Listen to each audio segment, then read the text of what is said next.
This is Laura Vanderkam. I'm a mother of 5, an author, journalist, and speaker. And this is Sarah Hart-Unger. I'm a mother of 3, a practicing physician, and blogger on the side. We are 2 working parents who love our careers and our families. Welcome to Best of Both Worlds. Here we talk about how real women manage work, family, and time for fun. From figuring out childcare to mapping out long-term career goals, we want you to get the most out of life.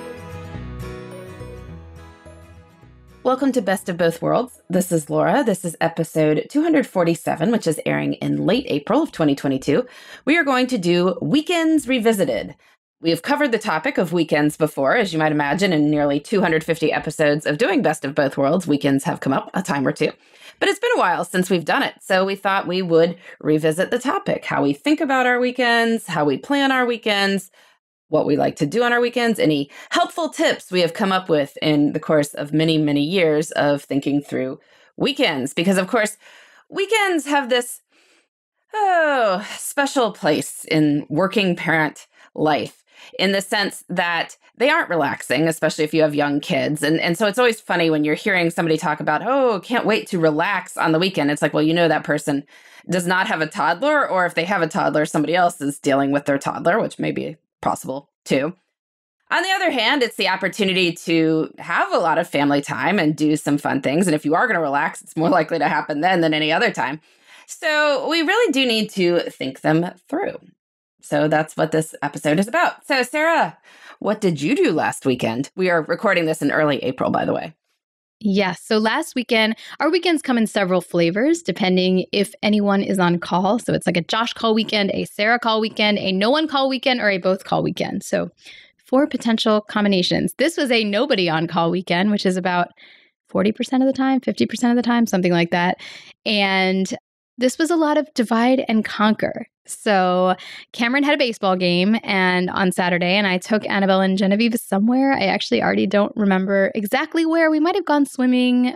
Maybe we just hung out outside. We did a family bike ride in the morning because it's already hot here. So we're trying to get our outdoor activity done in the morning. We came home. I think I just kind of let the kids veg for a while, and I did an afternoon workout while the kids were on screens. And for dinner, we went out for Annabelle's birthday. So that was kind of an intentional celebration. We let her pick the restaurant, and we went to this place that has conveyor belt sushi, which is better than it sounds. It just comes down the line and you grab what you want. So it's like a buffet, I guess. Is that how it works? Kind of, but it's actually really good. And I guess because it's like circling all the time and people are taking stuff, everything's fresh. So it hasn't like been sitting there for hours. And it's just kind of like a fun thing because as you go through, you just never know what's going to come down the line. And so it has that like mysterious aspect to it. And the kids love it.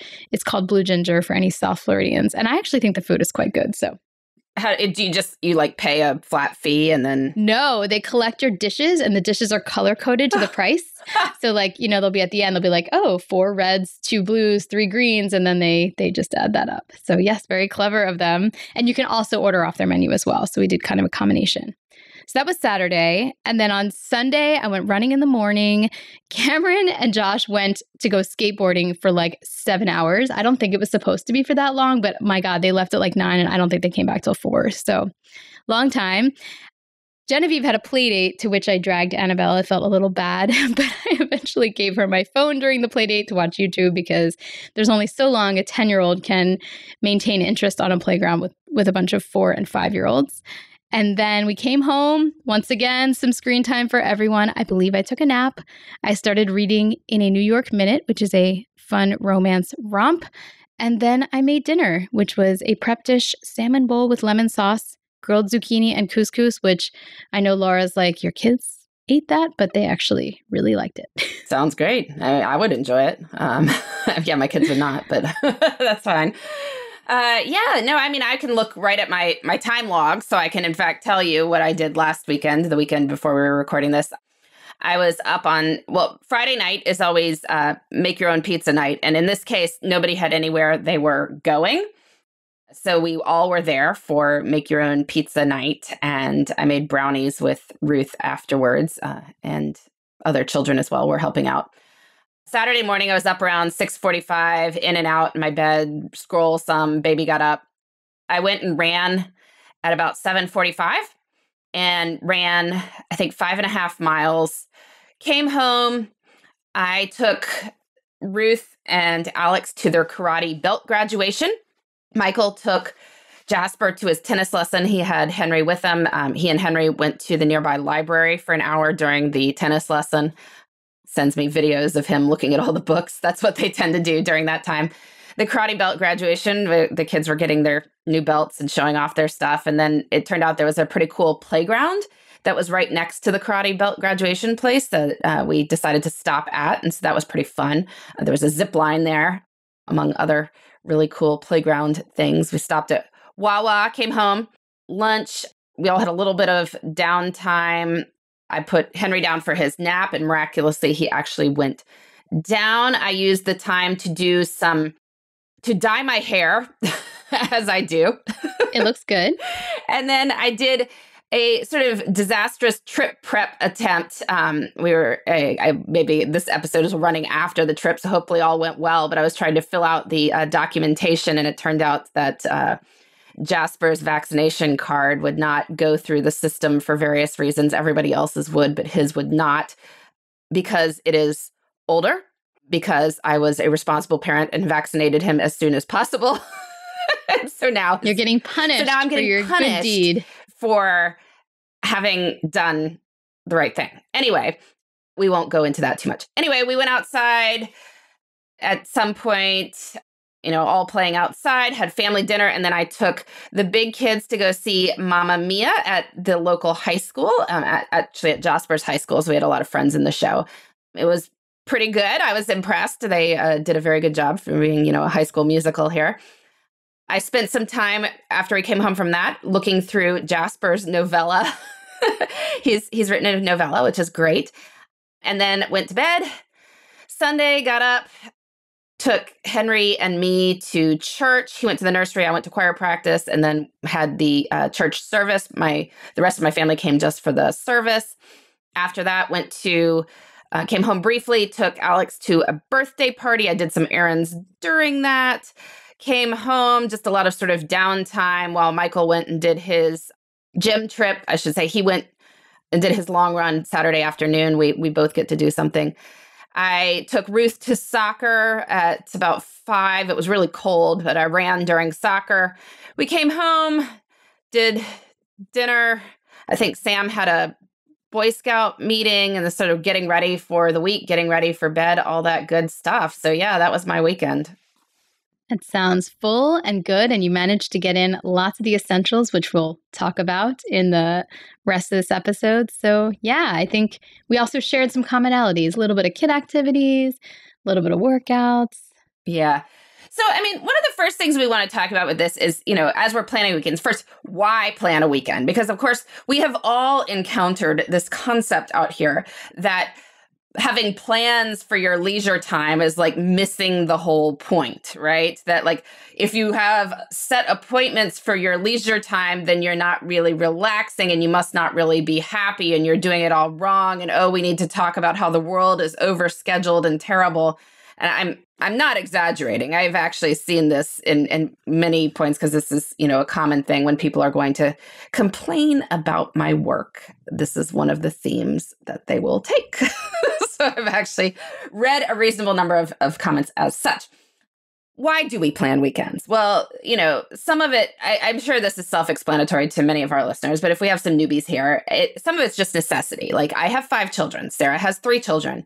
Even if each child only has one thing they are doing on the weekend, in my case, that's, 4 things if it's the older kids and we have to figure out what we're doing with the little guy. In Sarah's case, she's got 3 things that she's got to do. There's stuff happening. Like you have to work around that. And this is what trips up a lot of people because then they do the kid stuff. Like they do the kid things. And then they think, that's all there is time for. It's all, work and driving kids around. And then I have no time for fun or anything. But the truth is, if you think through it ahead of time, you can put in adult fun around all various kid obligations and things that they're doing as well. And so that's the reason to plan. By planning, a person who has a lot of responsibilities can, in fact, still have their fun too. Yes. And there is a certain, I don't know, like default activity that will happen if you do not do planning. And also sometimes in my house, like a default restlessness. Like I think my kids really benefit from knowing what kind of like the fun activities might be during each day, or else there's a lot of like wheel spinning, definitely a lot of whining for screens, which is the default activity that I was alluding to.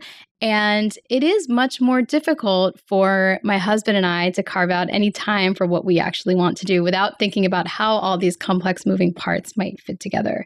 So I 100% agree. I have a feeling a lot of the critiques of the idea of planning must come from people who either they're perhaps men who don't have to do much of the child rearing, or they come from people who have kids who are out of the house or who are child free. Yeah. And I'm sure our weekends will look very different when we don't have young children. But since we do, and we both value doing our own things and having some downtime as well, it has to be planned out. And so that we can, in fact, trade off with our partners too in an explicitly agreed upon fashion so that people are, getting their downtime as well. We had a great episode with Molly Beck a few weeks ago that she talked about how she and her husband have it down to the hour. Like, she's on till 2 p.m. and then he's on till the 7 p.m. or whatever it is, the agreement, but you know who it is.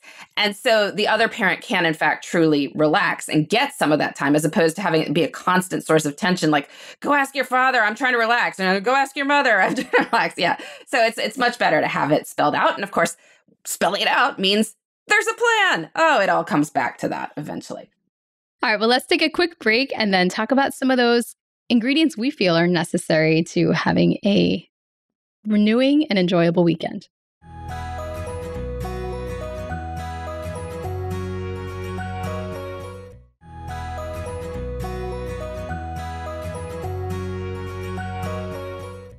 Well, we are back talking about how to plan a good weekend, good being one that you are enjoying as much as anyone else. That has become my goal and philosophy for weekend planning. To me, a good one is when everyone has something to look forward to. And that includes me. And it includes my husband as well. The kids often have something that they would like to do as well, and I try to make that happen.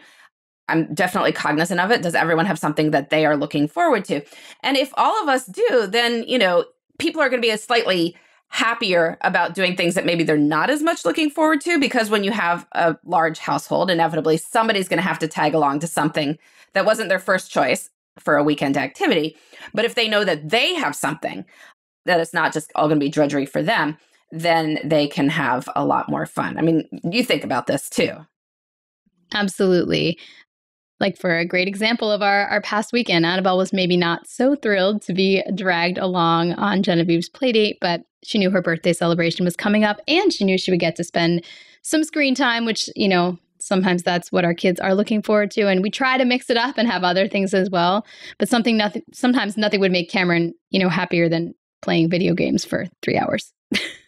We definitely have stretches of that as well. It definitely is part of the weekend. So what I sort of have a template in mind of what is a good weekend, and we definitely encourage people to think about this. So in a realistic ideal week, what would a good weekend look like for you?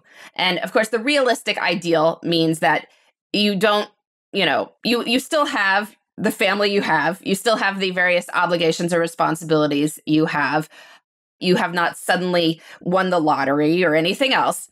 But within the realistic ideal setup, what would a weekend look like that is something that could happen?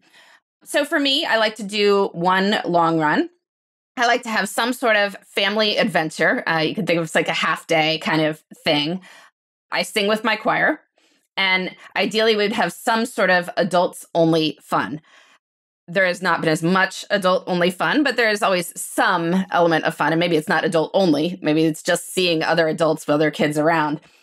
But that would be the ideal for me. And what's your template? You also, I just realized as you're reading that, I'm like, you also go to church. Yes. Like, I mean, that's part of your choir, but I think like from listening to you over the years, that's like a pillar of a lot of your weekends. So probably bears mentioning. Yeah, and that probably is part of a lot of people's realistic ideal template. If you are in any sort of religious community, you already have one anchor event for your weekend, whether that's, synagogue on Saturday, if it's church on Sunday morning, or, Saturday evening mass, as some people go to. There's something built in already as an anchor. And that can be a good thing to structure a weekend around too, because right there, you're getting probably some of the social activity. If obviously the upside of a spiritual activity, that's something a lot of people like to incorporate as well. And maybe there is even adult only time involved in it if your kids are involved in children-oriented programming as part of your house of worship. So yeah, that can definitely be part of the template too. What does yours look like? So ours does not include that, which is why I wanted to bring it out for you, because I think it does give so much, actually. So for us, I feel like the essential ingredients are to have some kind of social time, whether that is in the form of a play date with another family, or whether that's like maybe a double date dinner or some kind of social event in the evening. I like there to be 2 workouts for me, one each day, usually one run and then one strength. I would love it if in the future I could get to the point where my strength was like also a group activity, like going to a class of some sort. So kind of working towards figuring out what that might look like. Some reading and relaxation time, often a nap, especially on Sunday afternoons. I love when there can be a nap. Usually, I love to have at least one family breakfast and one family dinner. So a lot of times we'll do pancakes or something. We don't do that kind of stuff during the week. So to our kids, it's special. And we'll like sit down to a nice breakfast one day. And then Sunday, I almost always cook dinner. And that's kind of like our family sit down dinner. Saturday is either takeout or my husband and I are on a date. And then I will say that I like to get in enough prep for Monday that I am not panicked. And that's fairly minimal. But for me, that list looks like having groceries, which I often lately just order like delivery on Saturday to get delivered on Sunday morning. That's been my new rhythm these days. Having Monday's lunch made. However, lately that's been done by Annabelle like the past few weeks, which has been amazing. She actually enjoys doing it. So wonderful. I do feel like I need to write out our week's meal plan and schedule, like who has what activities for what days, and send that to both my husband and our nanny and make sure everyone's kind of on the same page. And then just getting the backpacks basically ready so that Monday we're not searching for basic items. And honestly, that doesn't take that much time. I don't have a lot of elaborate things that I'm trying to do. But if I don't do those things, I don't feel super calm getting ready for the week. So that's kind of like my minimal list. And I will say on my husband's call weekends, the only way to accomplish all of those things in a non-harried manner is to do it while the kids are watching a movie or playing video games like on Sunday afternoon. But I try to make it still, a pleasant thing. I put on a podcast or some music. I kind of like lean into the fact that they're having downtime and I'm able to calmly get things done. And, the goal is to just feel good and ready to start the next week. I would say that I do my Sunday night prep is not like making lunches or anything like that, but I do set out the activity schedule for the week because some of it, like that's when we have to sign up for the karate classes, for instance. And so I send an email on Sunday night to my husband and our nanny of like where everyone's going and assign people rough. If it's going to be complicated, I assign people driving. I mean, usually it's not. And usually people do the same thing week to week. Like everybody knows what they are responsible for. So that's something I do on Sunday night. And it does take time. Like it probably takes me half an hour to get it all put together. But I try to, be in a relaxed mode while doing that. So that's helpful. Oh, I just wanted to add one thing because I'm like, does that sound like my weekend is just for me and I'm not thinking of anybody else? And I just want to say that like, the reason my focus is on me getting like my nap in and getting the stuff done is because the other stuff like happens anyway by default. Like the kids, generally stuff's honestly already on the calendar scheduled in for them, whether it is baseball practice, a play date, a birthday party, getting together with another family, going to the pool, going to a community place like Flamingo Gardens or something. Like that's like the meat of our weekend. And so I actually don't think of it as much. There are some weekends where we'll be going in and I don't have a plan. And, we ask the kids what they want to do. And they usually come up with some kind of destination like Frost Science Museum or Butterfly Garden or something like that. But that part is like, duh. Like that's the part that happens without having to kind of muscle it in there. It's the stuff for me and the relaxation piece that takes kind of like strategy. So I guess I just wanted to clarify that my weekends are not like throw my kids in a quarter so I can get my workouts in. Exactly. I don't think anyone thought that was the case, but all right, in case somebody was listening and it did. But Sarah brings up the point of like those things like flamingo gardens or the butterfly house and all that. It might help to make a list of these type of things. I know as people get into certain seasons, we're in the thick of spring sports. So maybe many of our listeners are having many moments of their weekend already spoken for. Same thing happens kind of end up September, October. But that's less the case for some other weekends of the year and the bridge seasons and when things like that aren't happening. So it helps to have ideas of things you want to do as you're planning your weekend ahead of time. So, people can talk about it. They can look forward to it. You can get some sort of agreement if that's necessary. And so where does one get those ideas? I always do my seasonal fun lists. Those are activities that are within an hour or so of our house that are either proven winners. We've done them in the past, or we think they would be fun to try. And some are, more seasonally oriented. They're things that can only happen at certain times of the year, like strawberry picking or apple picking or seeing flowers in bloom at the garden. It's a little harder to do that in October or November. And there are other things you can see in October and November, but you are not going to see tulips. So that's something to keep in mind. Look at calendars, get on lists. If you're in any reasonably sized city, there's a number of cultural institutions in your area. And it might just be a good idea to be on their email lists because sometimes you'll hear about something that sounds pretty cool.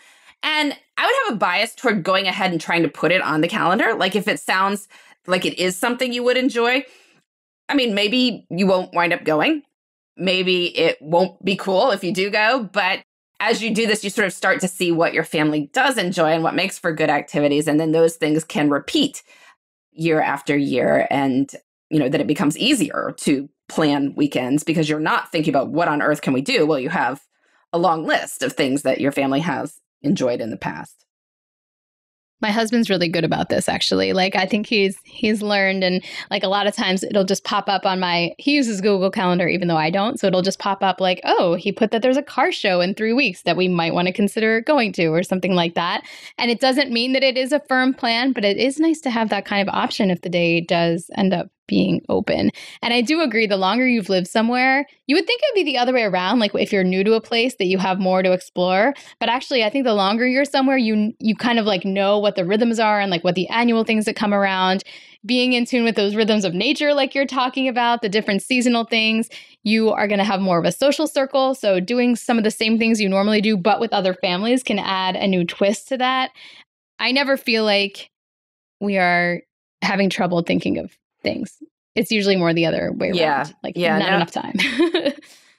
And they don't have to be huge. Like I said, we tried that new playground last weekend and the kids really liked it. They've mentioned it as somewhere they'd like to go again. So if there's ever, a time where we're like, how do we fill this, 90 minutes of the day, and get kids out and doing something? Well, we can just drive to that playground. And that would be something now that it is sort of consciously on the list. Sarah, you were mentioning also sometimes it helps to divide and conquer. That's something you do. Oh, yes. Our family, you have so many kids. I guess you probably divide and conquer too, especially with the 2-year-old versus everybody else. But yeah, for us, there are some things that like some kids enjoy more than others. Sometimes there's like big kid stuff for Annabelle and Cameron. Sometimes there's just, I don't know, reckless stunt like stuff that is mostly just Cameron. And so we tend to, I would say the most common division is actually like girls versus boys, which might not sound like a fair trade, but it works pretty well actually. Because Cameron needs a lot to get his energy out. You should have seen how tired Josh was when they got back from skateboarding for 7 hours.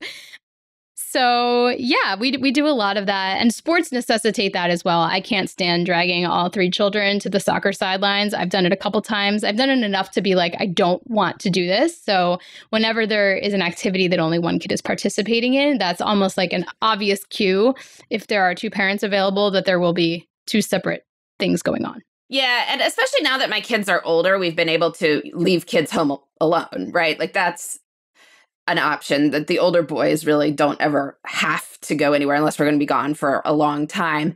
And sometimes I've started leaving younger kids with them for short periods of time. With Henry, I want to make sure it's really short and someone's nearby just because he's more needy.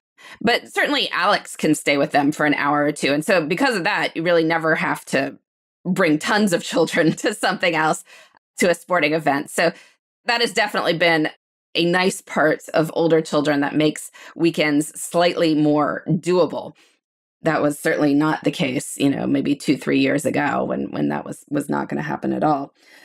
So when do we plan? When do you plan your weekend? Do you want to start, Sarah? Sure. I mean, I was thinking about this. I feel like it happens a little bit more organically. Like, I think you're sitting down at a specific time. For me, I think because of our call weekends in particular, and because I have a couple of friends who really enjoy planning ahead, as well as physician friends who have their own call weeks to contend with. So the only way we're going to get together is really doing it in a calculated fashion.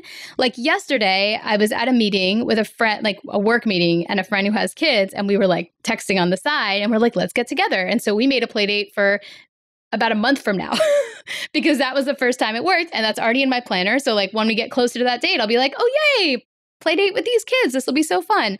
So sometimes it's really, really in advance. I would say our date nights are also pretty far in advance. I'm often texting our date night babysitter a month in advance because I think she likes it that way. And so that's just kind of how it works. And also some reservations up here for certain restaurants, you have to make them a month in advance or you will not go. So there's that. But then there's other stuff, like I mentioned, that can be very impromptu. This last weekend, the play date that Genevieve had, I had gotten texted on Friday from the mom. And she was like, do you want to come to playground? And I'm like, awesome. We were open. So yes. And that's one of those spontaneous days where Cameron had baseball. So we knew he had that. But I didn't have a plan for the girls. And I was either going to text the neighborhood and see if anyone wanted to come to the pool, or I was going to see if they wanted to go to one of our local standards, like I mentioned, the Science Museum, et cetera. So I would say it's a mix. We usually know when the date nights are going to be, but then, and social obligations. But yeah, it's a mix. It's a mix of pretty spontaneous and planned. And I kind of like it like that. Yeah, that is a good mix. And I would say we have to plan a lot, but we definitely have open time and have done things last minute. And certainly if my older children have, last minute made plans with friends, as sometimes happens, Friday at school, they talk about wanting to get together in the weekend. I will make that happen one way or another. It can usually be accommodated in the weekend with the way things are set up.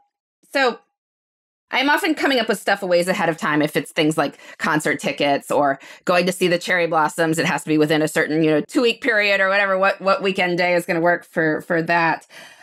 But in general, it's in 3 rounds. So I plan my weeks on Fridays. And when I say plan the week on Friday, that generally means the next upcoming Monday to Sunday week. So that means on Friday, I am planning the weekend loosely. That is 8 to 9 days ahead, if that makes sense to people. So I do one round then of sort of generally, what are we planning to do that weekend? Are there any big things that need to be accommodated? Are there huge logistical challenges? Somebody needs to drive a kid up to the Poconos at the same time that 2 other children need to be somewhere. And then I need to either find another driver or whatever it is I have to do. So that's the broad outline of what the weekend will look like. I probably check in then during the week if there's anything that is come up or needs to be changed. Probably Wednesday, I try to have a slightly more firm idea of what is happening. And then Friday is the last check-in again, if there's any other things that have come in or the final plan happens.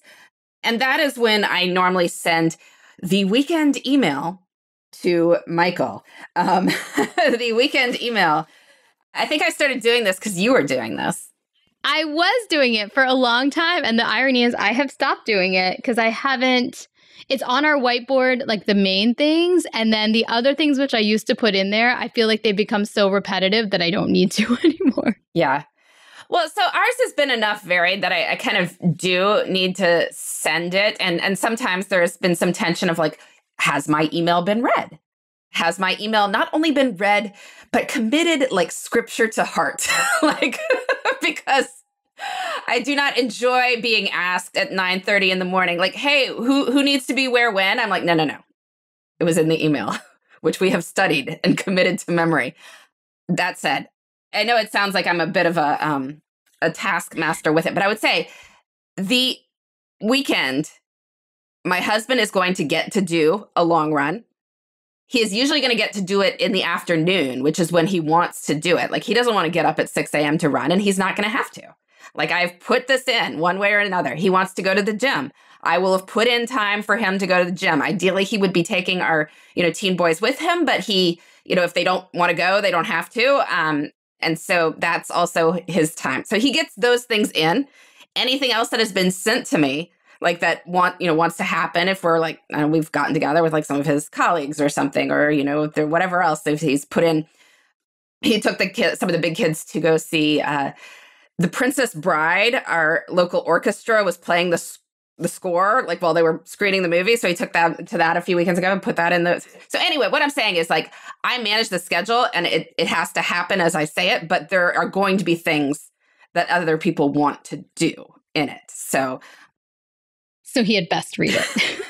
No, there's things, like, I'm thinking about it. I think our whiteboard has actually kind of like taken the place, but I used to put things as detailed as like, I will run this day, you will run that day. But we've gotten it, like, for us, the mornings, generally the unspoken agreement is that I will let him sleep in until like a reasonable time, like 8:30, and then I get to go run. Like, and it's like, because it's so stereotyped and the same, I haven't needed to put it in an email. It might be a good idea to do the email sometimes, though, because I actually feel like, if anything, he sometimes gets the shaft in terms of like having specific things planned out. I mean, he gets to sleep in, and he's very huge, happy. Though, if that's something somebody wants to do, I've kind of given up on it. But like, if it matters to someone, getting that is like its own, right?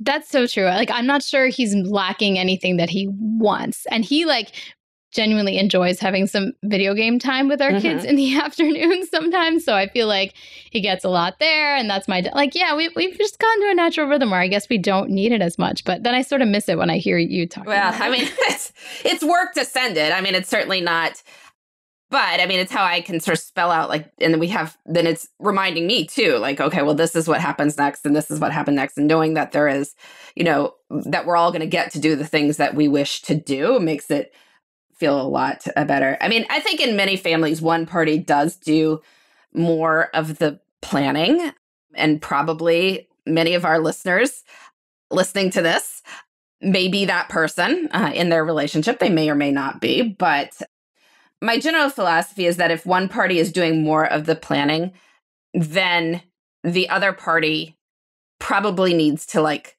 cheerfully comply with the plan. Now, if you both want to do the work of planning, then you can hash that all out. But if one party does not really enjoy doing that sort of work, or just doesn't feel oriented that way or whatever, then it helps for that party to be a little bit more sort of easygoing and flexible, as long as they know that their particular needs are going to be met. Yes. So speaking of your needs being met, let's talk a little bit about like what you wrote about intentional downtime here. Because I think that, we talked about carving out time for ourselves, but I think it does help to define specifically what that means to you. Is that exercise time? Is that reading time? Is that calling a friend? Like, if you find that your weekends are passing by and you don't feel like you got to have a nice time, maybe start to get a little specific and like, well, what do you wish you had gotten to do for yourself? And see if you can check off a couple things on that list. Yeah. I mean, thinking through your downtime, not that you need to like, block out every 15 minutes, like, I'm going to do this, now I'm going to do this. But when you are not doing something else, what would you prefer to be doing? And a lot of people like to make sure they have a good book going into the weekend, because then they will spend the downtime that they have reading that book, as opposed to sort of puttering around, resorting the mail pile or whatever it is that you do when you haven't thought about it. Maybe it is something like a hobby, puzzles you like to do, or gardening, or anything along those lines can definitely help. But just knowing what you would like to do with your downtime encourages you to start doing that when downtime appears, as opposed to like, la, la, la, what do I want to do? I don't know. What do I want to do? And then next thing you know, you have to drive somebody to soccer and the time is gone and you haven't really spent it in a way that you find particularly rejuvenating. I think, when we are when we have as many responsibilities as we do have and have as much going on, you do need to be intentional about that time, because it does exist. Like, there's always going to be downtime. The busiest weekends I ever have, there's always, always, always downtime. But it's a question of whether you use it in a way that makes you notice it and feel like it was intentional and rejuvenating, or whether it just kind of slips through your fingers like sands through the hourglass. Or TikTok scrolls through the ether. TikTok scrolls off into the ether. Yes, exactly. That can happen too. And also with that, if you have chores you need to do or work you need to do, I think it helps to be intentional about that too. It's kind of hard when you know you have something you have to get done and you are like trying to do it like a mid-kid doing everything else. I mean, really, that's the kind of thing, if like, you need 90 minutes to work, you probably are better off either hiring a sitter or having a conversation with your partner about an explicit trade-off. Like, I need this 90 minutes to work. You need to take the kids. I will trade off with something else, that either you need or want to do. And having that time blocked off so it's not seeping into everything over the whole weekend. And the same with chores. I think it helps to have a chore block. Like, if you are, for instance, cleaning your house, we would obviously encourage our listeners, if it is possible, to sort of outsource some of that. But if you are needing to clean the house, for instance, having an hour where everyone does it and does certain things, and if it didn't fit in that hour, maybe it wasn't that important, can keep it from always being an option. Yes. Chores can bleed to fill any crack if you let them. But if you corral them, you can get a lot done in a pretty fine. I'm actually always incredibly impressed when my kids are motivated, how the three of them can take the entire first floor of our house and turn it from absolute wreckage to like completely fine in like 10 minutes. If they are actually properly motivated, which usually means we are not letting you watch XYZ until this is entirely cleaned up. So yeah, sometimes just having a time limit will actually make the work go faster anyway. Yeah. No, it can. And if you are, in the mindset of wanting to sort of limit children's screen time, I mean, that can obviously be the default at any point when they aren't doing something else. And I know that tends to be the case around here. We've just been trying to sort of have other things happening, like, oh, okay, everyone's going to go outside now, and then, see what happens when everyone is outside. There was quite the fencing war with bamboo that was picked up from various places in the yard, and everybody was in on it. Like, 5 kids fencing with different things at different points. It was something. It was not a game. And everyone still has their eyes. Everyone still has their eyes. That's good. Amazing. Well, we did a screen-free month, and I would recommend it if you're looking for a hard reset. And now we're kind of back to our time-limited screen use, so they know not to ask for it before a certain point, and that's worked well for us. Yeah. Exactly. It gets easier if the weather's getting nice around here. Of course, the weather's getting worse for Sarah, but she's getting the kids out in the morning, and that can help too.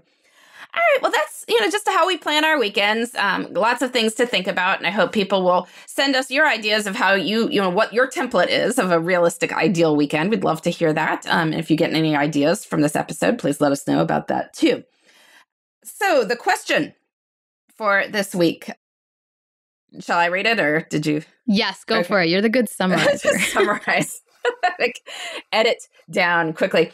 So this listener has been listening to this podcast for a while and had read Off the Clock, which is relevant for the question in just a minute. She's her early 40s, married with 2 children, been in the same career 13 years, has been contemplating some changes. Something she is drawn to is writing and has been thinking about launching a blog and eventually writing a book.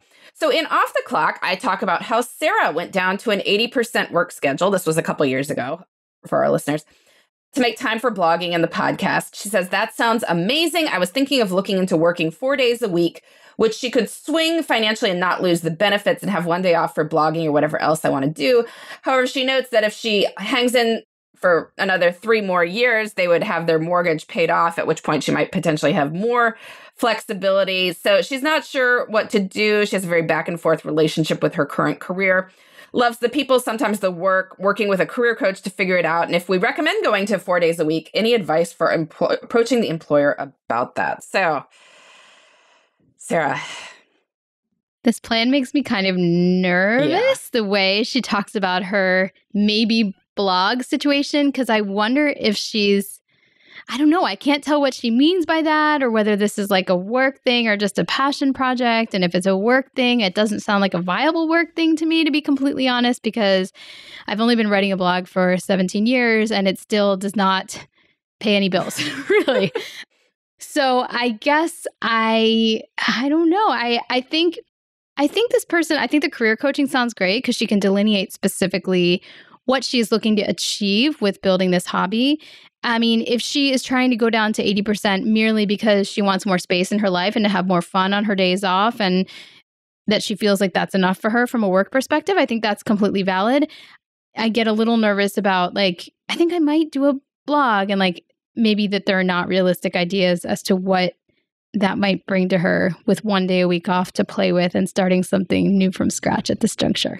Yeah, I would say that you should start the blog now, because if you're not going to maintain the blog, even if you're working 5 days a week, you won't magically do it at 4 either. It's a habit in its own right. And it has to be something that you truly want to do and will get on the schedule of doing, and that you sort of feel intrinsically motivated to do. Because if you don't, like, you just won't stick with it.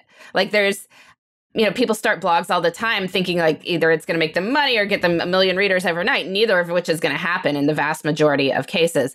But this is something you can totally do around everything else in your life. And if you do it while working 5 days a week and it's great and it's going wonderfully and it's, this is like the most exciting part of your life, well, then you can start thinking about it. Like then, maybe it does make sense to do an 80% schedule. But given how flexible blogging is, I think it would be better to establish the habit first and then make sure that this is something you want to do. And then you can talk about actually creating more of the space for doing it. Yeah, I'm wary too. I see a lot of people like, I want to quit my job and write like you do. I'm like, it's still a job. Yeah, it's still a job. And you have to, I guess you have. Yeah, this person just needs a little more thought. I see nothing wrong with going down to 80%, just to go to 80%. If that's what you want to do. More space in your life. You want Fridays to hang out on the playground with your kids. Like if that's what you want, like that's completely valid. But the 80% to nebulously start a blog, that part is the part. Yeah, no, I mean, because I can see it partly like blogging needs to happen a couple times a week anyway. So unless she's like got this schedule where she's doing all her posts for the week on Friday, like it just doesn't have to be done like on the 1 day a week thing. And I think your reasons for going to 80% were not just the blog and the podcast either. No, I think it was actually, I was 80% before the podcast. Yeah, you had, because you were pregnant with Genevieve and you were sort of anticipating, with the... I just wanted more space in my life. I felt that there was a little bit of... I don't know, like it was feeling too mundane to do the same thing every day. And I wanted a little more time with family, a little more time for myself. And I felt it was financially feasible to do so and wouldn't be problematic from a career perspective. And so I did it. So that was more my reasoning. It certainly wasn't the blog. I mean, again, there's nothing that's changed that much about my blogging habits since 2004. And I've been full-time either in school, residency, or working for most of that time. So, it certainly wasn't for that specifically. Yeah. But yeah, like if you want to work 80%, then work 80% if that's, Yes, 100%. 100%, 80%. I'm just kidding. Exactly. All right. So love of the week. Mine is, we have some woods near the house that I've been doing daily walks in as my attempt to get more sort of physical activity in the afternoon when I often need a little pick-me-up. And it's really fun when you do walk in sort of the same place every day to see the seasonal changes, to see as the kind of carpet of green starts creeping up, as the mist of green takes over the trees. And it's just going anywhere sort of daily in the natural world and seeing the changes. It just really makes you appreciate sort of the wonder of the seasons, which is, something in a place with 4 seasons that I really do appreciate. Winter is hard, but it does make up for it some of the rest of the year. So my episode with Kristen, the Frugal Girl, has not aired yet as we're recording this, but I have to laugh because your love of the week is like exactly what her love of the week was. So that was awesome. But yeah, I get it. It is beautiful. Mine is totally different, but it is the phenomenon where you pre-order a book because you're excited about it and then you completely forget about it. And then it just arrives and you're like, oh my God, I forgot about this. So I got Emily St. John Mandel's Sea of Tranquility in the mail yesterday and I had completely gone off my radar. So it was just such a fun surprise like that I had from past you to future you. Exactly. Yeah. Well, hey, if anyone wants to pre-order Tranquility by Tuesday, it will magically show up in October and you can... You could order them both. They both have the word tranquility. Yes, exactly. It's a good word. And yeah. I always like to have one novel and one nonfiction. So I think that would be an excellent pairing.